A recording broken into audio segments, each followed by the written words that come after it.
Estate చిట్టీల పేరుతో అమాయకులను మోసగించింది బద్దం జ్యోతి అనే ఒక మహిళ. దాదాపుగా 6.5 కోట్ల మేర మోసం చేసినట్టు గుర్తించారు. అయితే బద్దం జ్యోతి రెడ్డిని అరెస్ట్ చేశారు పోలీసులు, రిమాండ్ కూడా తరలించారు.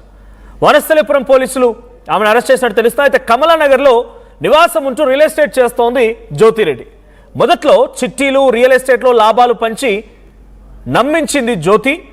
ఆ తర్వాత దాదాపుగా 2020లో అప్పటి నుంచి 20 మంది బాధితుల దగ్గర కోట్ల రూపాయలు వసూలు చేసింది బద్దం జ్యోతిరెడ్డి. విజువల్స్ మనకు కనబడుతున్నాయి. అక్కడ చాటింగ్ సంబంధించిన కొన్ని విజువల్స్ మనం చూస్తూ ఉన్నాం. సో చాటింగ్ విజువల్స్ మనం చూస్తున్నట్టయితే కొంతమందితో చాట్ చేసినటువంటి ఆ చాటింగ్లు, తను మెసేజ్ చేసిన తీరు, దీంట్లో చాట్ చూడండి. ఈవినింగ్ క్యాషే ఇస్తాను, బ్యాలెన్స్ ఆన్లైన్లో లేదు, అందరూ అదే వాడుతున్నారు, ఎలక్షన్ కోడ్ వల్ల క్యాష్ తేవడానికి లేదు కదా, అందుకే ఆఫీస్ నుండి వచ్చే ముందు ఇస్తాను, ట్రై చేస్తా, ఆన్లైన్ ఆఫీస్లో కుదరలేదని అన్నయ్య పాలవమ్మకు కూడా మెసేజ్ పెట్టాను, ఓకే అంట. సో ఫీవర్ కదా, ఇందాకే ఇంకా కాల్ చేయలేదని ఇంకో మెసేజ్. సో ఇలా కంటిన్యూస్గా కొన్ని చాటింగ్స్ కూడా ఉన్నాయి. సో ఈ చాటింగ్స్లో ప్రతిసారి తను చెప్తోంది ఒకటే, అక్కడ తను ఏదో పెద్ద రియల్ ఎస్టేట్ వ్యాపారం చేస్తున్నట్టుగా 2020 నుంచి 20 మందిని మోసగించి 6.5 కోట్ల రూపాయలు కొల్లగొట్టే ప్రయత్నం చేసింది. దీనికి సంబంధించి మరిన్ని అప్డేట్స్ ప్రతినిధి నిర్మల అందిస్తారు. నిర్మల, సో బద్దం జ్యోతి అనేటువంటి ఈ మహిళ అసలు ఈమెను నమ్మి ఎలా ఇచ్చారు? ఎటువంటి వ్యాపారం చేసేది? రియల్ ఎస్టేట్ వ్యాపారం అంటే ల్యాండ్స్ ఉండేవా? చిట్టీల వ్యాపారం అంటే తను ఎలా నమ్మి ఈ రకంగా ఇచ్చేవారు? సో మోసపోయిన బాధితులు ఇప్పుడు ఏం చెప్తున్నారు? జ్యోతి అనే మహిళ మాత్రము గతంలో బీఆర్ఎస్ పార్టీలో ఉంది. అక్కడ నుంచి బయటకు వచ్చేసిన తర్వాత ఇప్పుడు కాంగ్రెస్ పార్టీలో తను ఒక కార్యకర్తగా కూడా ఉంటుంది. తను రియల్ ఎస్టేట్ వ్యాపారం చేస్తున్నాను అని కొంతమందికి చెప్తే, కొంతమందికి ఏమో చిట్ ఫండ్ వ్యాపారం చేస్తున్నాను అని కొంతమందికి చెప్పింది. అదే విధంగా కొంతమంది దగ్గర మాత్రం చీటీలు వేస్తున్నాను అని చెప్పేసి కూడా డబ్బులు వసూలు చేసినట్టుగా బాధితులు అయితే చెప్తూ ఉన్నారు. అదే విధంగా ఈ చిట్టీలు వేస్తున్నాను అనే తరుణంలో కూడా ఆ రిసిప్ట్లు ఇవ్వడం కానీ, అలాగే చిట్టీలకు సంబంధించినటువంటి నోట్బుక్ లో కూడా మెన్షన్ చేసి, అలాగే ఆ నోట్బుక్ ద్వారా కూడా ఎవరెవరు ఎంతెంత చీటీలు కట్టారు ఇవన్నీ కూడా క్లియర్ గా, అంటే ఒక ప్రొఫెషనల్ గా నేను చేస్తున్నాను అని వాళ్ళని నమ్మించే ప్రయత్నం చేసింది. అలాగే ఇటు కొంతమంది బాధితుల దగ్గర మాత్రము ఇంట్రెస్ట్ కి డబ్బులు ఇవ్వండి, మీకు 5 రూపాయల వడ్డీ 10 రూపాయల వడ్డీ ఇప్పిస్తాను అని చెప్పేసి వాళ్ళను నమ్మబుచ్చింది. అదే విధంగా వాళ్ళతోటి ఒక బంధం ఏర్పరచుకుని మాట్లాడడం కూడా జరిగిందని బాధితులు చెప్తూ ఉన్నారు. తమ్ముళ్ళలాగా, అన్నలాగా, ఒక అక్కలాగా ఇలా వచ్చి మమ్మల్ని మాయ మాటలు చెప్పి మాటల్లోకి దించి కూడా మమ్మల్ని మోసం చేసింది. ఎందుకంటే మా కాలనీలోనే ఉంటుంది కదా, మేము చూస్తున్నాం కదా అని చెప్పేసి కూడా తను ఇక్కడ ఇలా ట్రస్ట్ చేసాం. రాజకీయాల్లో అటు బీఆర్ఎస్ తో గతంలో, ఇప్పుడు కాంగ్రెస్ తో ఇంటర్ లింక్ లో ఉంది. కాంగ్రెస్ పార్టీ లేదా బీఆర్ఎస్ పార్టీ కార్యకర్తగా వ్యవహరించింది కాబట్టి ఒక నాయకురాలుగా భావించి పబ్లిక్ తనకి అమౌంట్స్ ఇచ్చేవాళ్ళ, అంటే ఏ రకంగా బిలీవ్ చేయించి, ఉదాహరణకి ఈ మధ్య కాలంలో స్కాములు జరుగుతూ ఉన్నాయి, చిట్టీలు ఇచ్చిన తర్వాత తిరిగి చెల్లించగలుగుతారా, ఆ స్థాయిలో ఉంటుందా, లేదా డబ్బులు పట్టుకొని పరారు అయిపోతారని కూడా ఆలోచించే అవకాశం ఉంటుంది. సో తనని ఎలా బిలీవ్ చేశారు?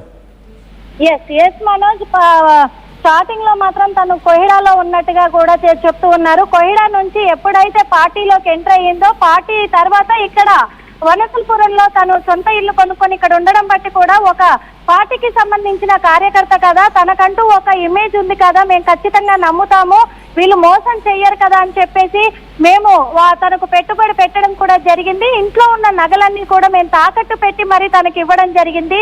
అలాగే ఒక్కొక్కరు 1,60,00,000, 2 కోట్లు, ఇలా మొత్తంగా కూడా దాదాపు 45 నుంచి 50 కోట్ల వరకు స్కామ్ జరిగింది. బాధితులు కూడా చాలా సార్లు వాళ్ళు బలవన్మరణానికి కూడా పాల్పడ్డట్టుగా కూడా ఆ ప్రయత్నం చేసినట్టుగా కూడా చెప్పారు గత ఈ 2 నెలలుగా కూడా. ఎందుకంటే ఫిబ్రవరి నెల నుంచి ఎవ్వరికి కూడా తను అందుబాటులో లేదు.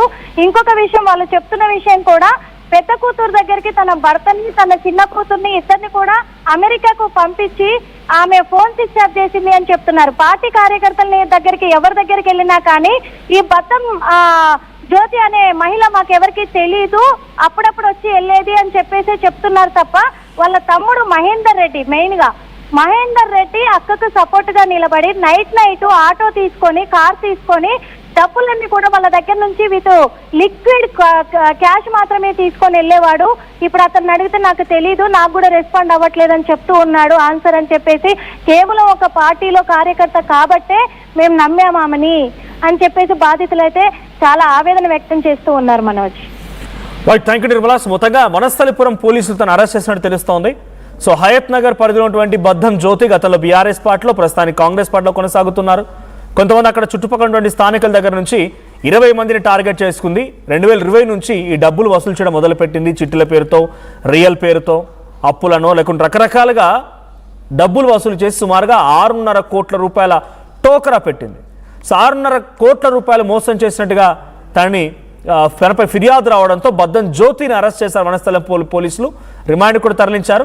సో కమలానగర్లో నివాసం ఉంటూ రియల్ ఎస్టేట్ చేస్తోంది జ్యోతిరెడ్డి. మొదట్లో చిట్టీలు, రియల్ ఎస్టేట్ వ్యాపారంలో లాభాలు పంచి నమ్మించి ఆ తర్వాత ఇంత పెద్ద మొత్తంలో భారీ స్కామ్కు తెరలేపింది.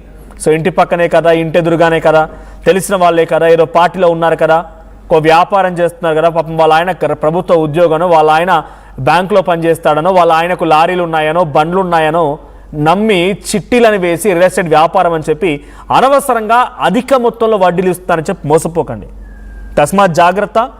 ఇటువంటివన్నీ జరుగుతున్నాయి సామాన్యుల మధ్యలోనే, సామాన్యులలోనే అధిక మొత్తంలో ఈ రకంగా నమ్మి మోసపోతున్నారు. మనం చూసాం మైక్రో ఫైనాన్స్ పేరిట సింగర్ మంగ్లీ ఆరోపణలు ఎదుర్కొంటున్న కేసులో అంతా సామాన్యులే, తండావాసులు, రెక్కాడితే కానీ డొక్కాడని జీవితాలు.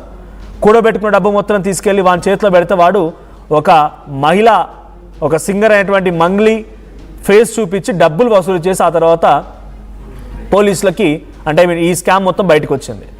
సో దీని ఇంకా ఎవరున్నారో, మంగ్లీ పాత్ర ఉందా, ఏంటని తెలియాలి. బట్ ఏం జరుగుతుందో, బట్ నేను చెప్తోంది కేవలం ఒక ఉదాహరణ కోసం మాత్రమే. డబ్బులు అధికంగా వస్తాయి, వడ్డీలు వస్తాయని చెప్పి నమ్మి మీరు మీ జీవితాన్ని గుల్ల చేసుకోకండి దయచేసి. సో ఇటువంటి వారిని ఎలా శిక్షించాలి, ఎటువంటి వారిని ఎలా శిక్షించాలి, మీ అభిప్రాయం ఏంటో కామెంట్ చేయండి.